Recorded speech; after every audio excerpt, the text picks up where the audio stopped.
Words of wisdom. Wow, parang seryoso yan, kuya. Nasabi ko na to, pero kasi may mga nagtatanong sa akin kung paano magsimula ng isang negosyo. Ano yung pinakatamang negosyo na simulan? Opo. Ang pinakamagandang advice na bibigay ko sa lahat po ng gustong sumubok ng negosyo ay magbenta po kayo ng tubo. Bakit? Para kahit lugi kayo, may tubo pa rin kayo.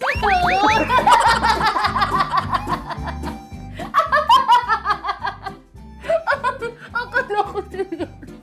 Martin. Words of wisdom. Wow, parang seryoso yan, kuya. Nasabi ko na to, pero kasi may mga nagtatanong sa akin kung paano magsimula ng isang negosyo. Ano yung pinakatamang negosyo na simulan? Opo. Ang pinakamagandang advice na bibigay ko sa lahat po ng gustong sumubok ng negosyo ay magbenta po kayo ng tubo. Bakit? Para kahit lugi kayo, may tubo pa rin kayo.